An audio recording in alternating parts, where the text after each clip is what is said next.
Start.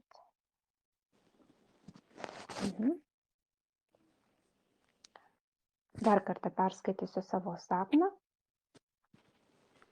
kurį pavadinau baltuose pataluose. Aš pabudau viešbučio kambaryje, ne viena, šalia buvo mano sesuo ir 2 pažįstami vyrai iš ankstesnės darbovietės. Kambaryje buvo tylu, aš gulėjau lovoje ir nuo savęs nusiklojau baltą patalynę. Nuklojau ir sustingau, nes mano kūnas, paklodės, visa vidinė patalynė buvo pasruvusi krauju. Aš išsigandau, nes nesuvokiau, ką matau, ir tuo pačiu dar mintis kilo, kiti tuoj pamatys mane tokią. Prie manęs atsirado sesuo ir tuo metu aš pabudau. Kas tai buvo?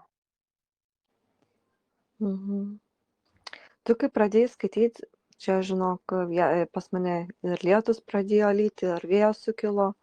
Čia žinok, kažkas labai yra stipraus. Ir kaip prieš tai minėjau, vėlgi simboliškai tos gulbės, man rodos. Ir matau kruviną vandenį. Kaip žinai, būtų sužeista gulbė. Ir toliau po kiek laiko man meta iš tikrųjų jau fiziniai erdvėje tavo vestuves. Ir man eina žodis Kazakstanas. Oho. Aha, iš Kazakstano kažkaip. Kažkas su nuotakų įpročiais, papročiais tai yra. Papročiais kažkokiais tai susiję. Tos vestuvės, tokios man visiškai atrodo kaip kažkokia tai ritualinė, kažkokia tai procesas kažkoks toks. Aha, čia jau senovė kažkokia. Jo, senovė. Senovė būdavo tos apeigos visokios ir tokie, ten vos jaunąją vos nelaidodavo prieš išleidžiant į vyro namus.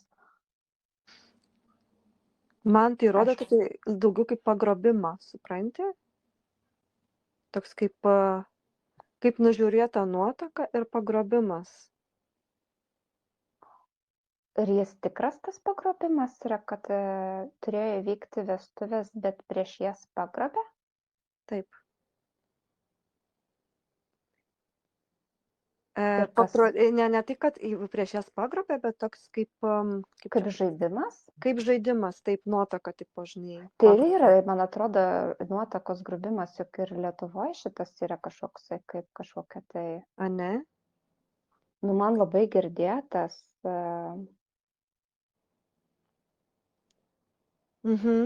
Juk per vestuvės kažkaip būdavo nuotakos grobimas, kad jaunasis turi atpirkti iš savo nuotaką kažkaip tais kažkas tokio.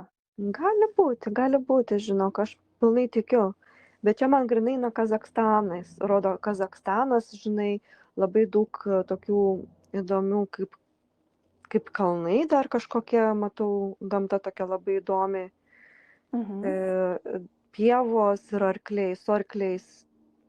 Man žodžiu, kaip sakant, nuotaka ant arklio, maišas ant galvos ir tipo pagrobimas toks, žinai.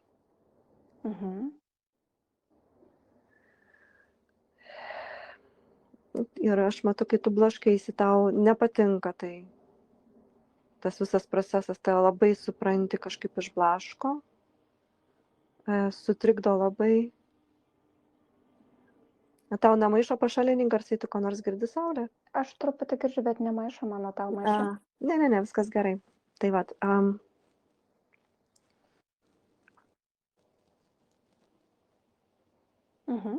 Man nepatiko? Ne, nes aš matau, kad tave kažkur nusitempia ir tave dar pririša prie kėdės. Tu su tokia kaip suknelė, tokia balta, žinok. Ir tave taip kaip laiko nelaisvėje. Tu labai tu to ritualo nepripažįsti. Tau jisai, tu visai kitaip įsivaizdavai, jo svetimas. Ir aš dabar bandau suprasti, ar tos vestuvės turėjo būti kaip natūraliai iš meilės, ar tiesiog buvo Aha, arba kažkoks... kai sutuokdavo, parinkdavo jaunikį, ar ne, kad tos Mhm. šeimos susitaria ir vyksta. Gerai. Taip. Man dabar, žinok, išmeta tokį vyrą labai įdomių bruožų, žinok. Tokios kaip su srogom tokiom juodom srogom, tokia, žinai, kaip kepurė. Tokia kailinė kažkokia uždėta ant galvos, matau, žinai, auksai ant rankų, pirštų. Su ūsiukais toks. Truputėlį vyresnis, tu daug jaunesnė, supranti, ir atrodo toks jausmas, kad tave pardavė kaip nuotaką. O kas pardavė tėvai? Taip. Užtekino už turtingo? Taip.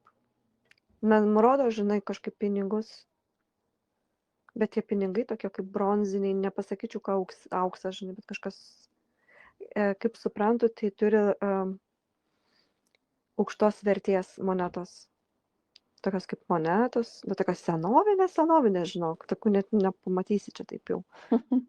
Mhm. Ir toksai, žinai, kapšelis, toksai granai maišelis, toksai lininis. Eina sau. Jo. Gerai, tai žodžiu, visiškai per prievartą ištekinta, parduota, dar pagrobta, ar Mhm. ne, kaip sakant, toksai kaip moteriai, nu tikrai Žinai, kaip tu jautaisi, kaip tau šlykščiai turbūt. būtų nuplėšta oda. Kaip tave išrengtų, supranti, nuplėšta oda. Toks jausmas.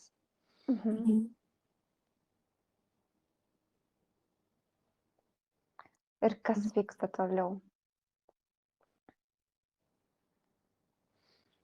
Nuima ten, po to aš matau, kažkaip nuima tą maišą ir jis prieina prie tavęs ir jisai sako, tu būsi mano žmona ir tu, žinok, spjauni jam į veidą. Taip, žinai, apspjauni jo veidą, jisai taip nusivalo. Taip, žinai, su ranka perbraukia. Šypsosi, juokiasi, matau dantį auksinį. Sako, jo. Sako, man patinka tokios, žinai, įžūlios. Tu jaunesnė, jo, tu supranti, tau gal kokį 17 metų ir aš jaučiu, kad tu nekalta, dėl ko gulbė, tyrumas, žinai. Kodėl man tas simbolis ėjo. Jis sako, tu būsi mano nuosavybė. Sako, aš tave nupirkau, tavo kūnas ir siela priklauso man. Jis taip sako. Ir aš matau, kaip tu verkiai, jis pakelia tavo galvą, tavo veidą, žinai. Ir tokį bučinį, tokį apsilietą duoda tam, taip, žinai, taip šlykščiai, žinai, kaip koks voras. O žiūrėk, o ten buvo tie laikai tokie, ar ten tokie daug moterų, tie vyrai turėdavo daug žmonų, ar tai vienpatystė buvo viena žmona? Ar kažkoks haremas? Nežinau, Nu, tas man tokia būtent mintis kilo. šitą, kurį aš matau, tai pas jį yra haremas. Nes jis labai turtingas. Pas jį Sakau, tikrai dėl yra to ir daugiau. pajutau. Pas jį yra daugiau žmonų. Ir matau visas labai paklusnios.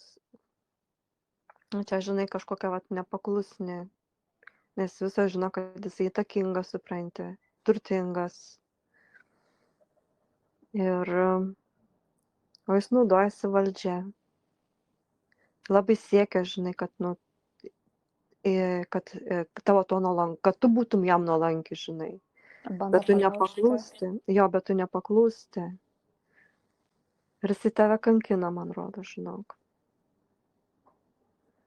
Tiek psichologiškai, tiek mentališkai, psichologiškai, mentališkai tas pats, tiek fiziškai netgi. Baudžia kažkaip? Baudžia. Bet tas baudimas yra toksai seksualinis baudimas, supranti, prievartavimas. O žiūrėk, ar tos vestuvės apeigos buvo kažkokios, tai ta ceremonija kažkokia? Tai buvo. Čia prieš tą pagrobimą ar po pagrobimo?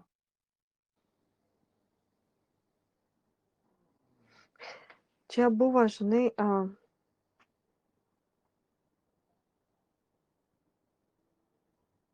ne, tas visas kažkaip įdomiai. Aš bandau dabar suprasti.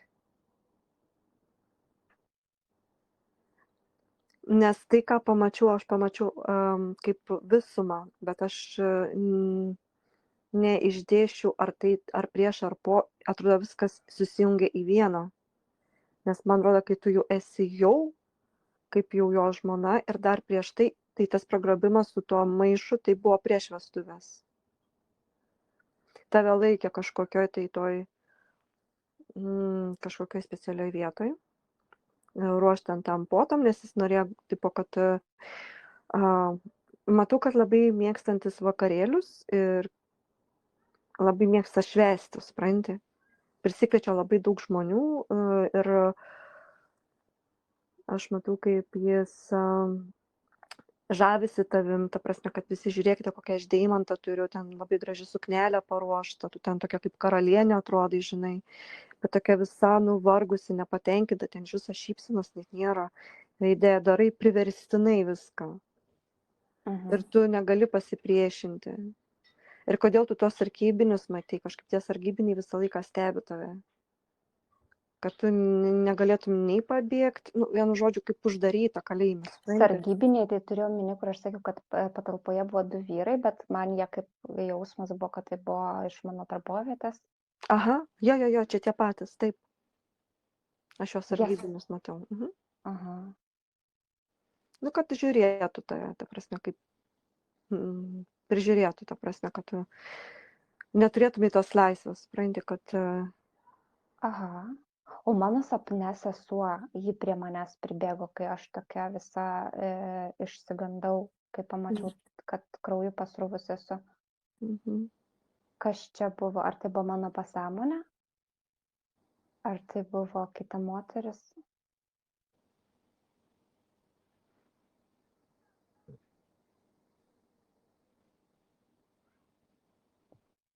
Žinok, dar kol kas nesuprantu.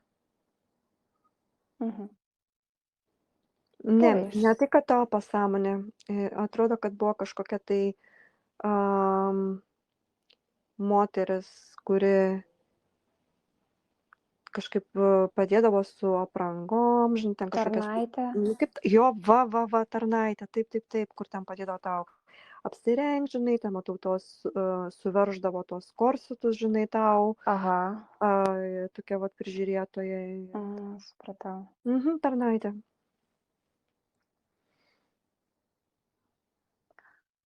Bet žinai, ką aš galvoju, kad aš dabar ką pamačiau, aš galvoju, kad atsimeni, kai aš sakiau iš sapno, kad aš mačiau moterį nuotaką gulinčią ant žemės. Taip. Ar čia buvau aš? Taip, čia buvai tu, bet man pasirodė, kaip jinai kaip ir džiaugtųsi, bet tas džiaugsmas buvo, kad tu išsilaisvinai. Ir man dabar, žinai, ir žinai, ką man rodo, kad tavęs niekas nenužudė, tu pati savo į pilvą susivarei, į skrandį tą peilį. Aš pati save nužudžiau, kad netektų kęsti šitos, prievartos, taip. Grinai, tu kažkaip matau tokį kaip labai aštrų daiktą. Ir taip kvėpuoji ir su tokiu labai stipriu smūgiu sau į pilvą. Siaubas. Jetau. Tai tą momentą, kai aš atsikeliu, nusikloju šitą baltą patalynę ir pamatau save nukraujavusią, čia jau kaip mano... Čia tiesiog man tai parodė, ir čia jau ir mano siela tą patį pamatė ir išėjo, kaip sakant, tai buvo ta mirties akimirka. Tai buvo tavo mirties akimirka, taip.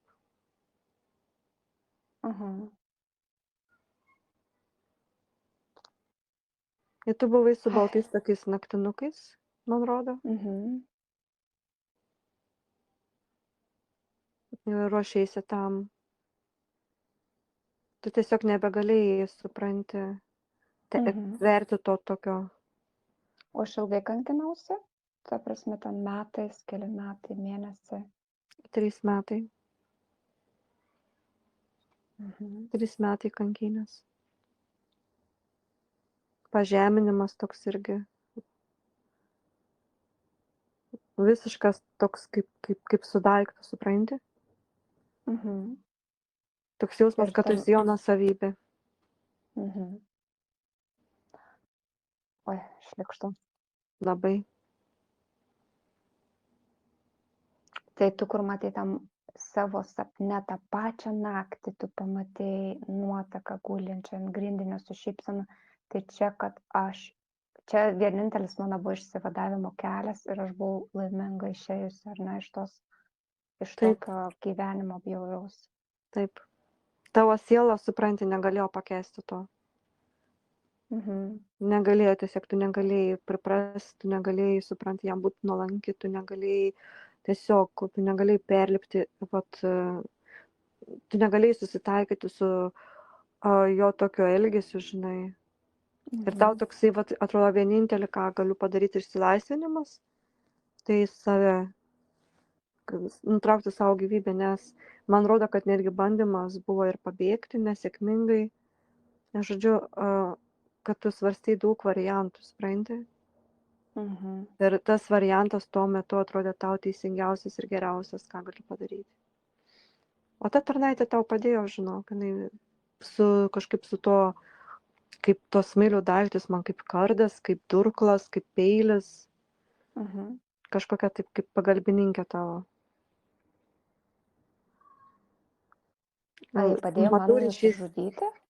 Jo, kažkaip aš matau, kad buvo ryšys, jinai pajuto tavo skausmą ir jinai irgi kaip ir norėjo padėti tavo tai sielai. Mhm. Jinai pasidavė tavo tam skausmui. Kaip bendrininkė. Mhm. Ir tu Leido netgi tam pasakai, įvykti, ar ne? leido tam įvykti ir tu jai netgi pasakai, jeigu aš dar knaposiu, tu man dar kartą smeik. Va taip va. Aha. Tai įsivaizduoji, jinai buvo visą laiką šalia tavęs. O Visą tą taip ir buvo, jai reikėjo dar. Jinai labai verkė. Jai buvo čia didžiausias išbandymas. Ne, man Gerai. rodė, jinai laukia, kol tu nukraujuosi. Jinai buvo visą tą Mhm. momentą kartu šalia tavęs. Eina savo. Mhm. Gerai, tai pasąmonė man parodė šitą momentą, kad susitvarkyčiau, ar ne? Taip. Gerai, pasižiūrėkime dabar tą momentą, bet kas įvyko, ar mano sielos dalis buvo išplėšta, ar kažkur tas šešėlis dabar klaidžioja, Aha, trauma užsifiksavusi. yra. Aš matau, tu ir dabar ir likai toj vietoj, tarp baltų Mhm. patalų. Tokia kaip, žinai, kaip iliuzija. Ir Mhm. tu stovi, ta tavo dalis su skyle, būtent toj vietoj, skrandžio srity, tokia didelė skylė, žinok. Mhm. Tuščia tokia ertmė. Tu ranką gali, supranti, kišt, prakišt ir tau praeis pro tą ertmę. Mhm. Užstrigusi toj erdvėj.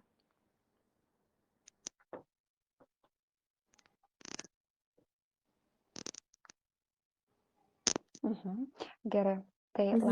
laisvinu tada aš save pačią, ištraukiu ten iš tos erdvės.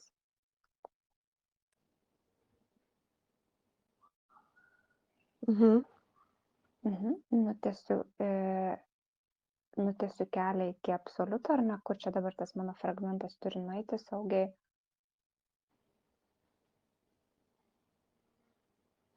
Regeneracijai reikia.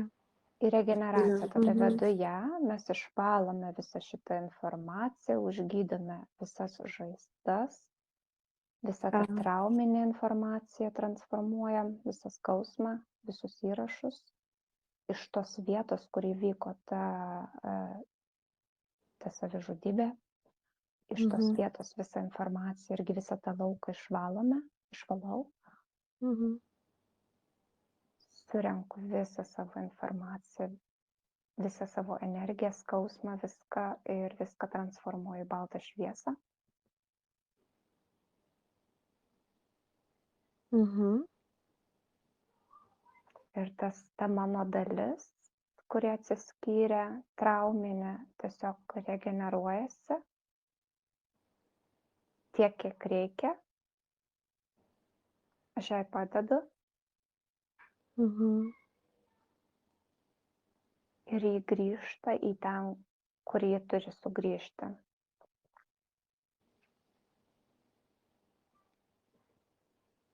Padaryta.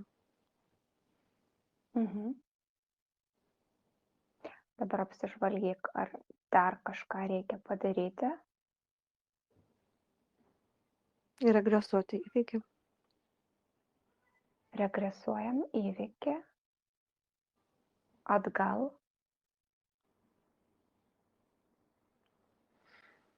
Pakeičiam įvykių grandinėlę, kad tu ištekį už mylimo žmogaus. Pakeičiam, kad dar nespėja manęs pagrobti. Aš jau išteku už mylimo žmogaus. Taip. Mhm.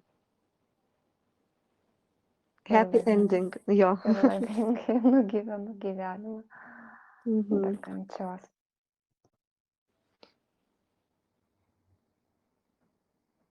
Gerai. Dabar aš paklausiu savo pasąmonės, ar aš viską teisingai atlikau, susitvarkiau, ar nėra kažkokių dar karminių mazgų likusių, magijos, burtų, dar kažko tais. Viską tu transformavai. Viską. Viską, ar ne? Mhm. Gerai. Tai tada dėkoju pasąmonei, dėkoju tau. Mhm. Ir kaip suprantu, viskas, ar ne? Mhm. Gerai.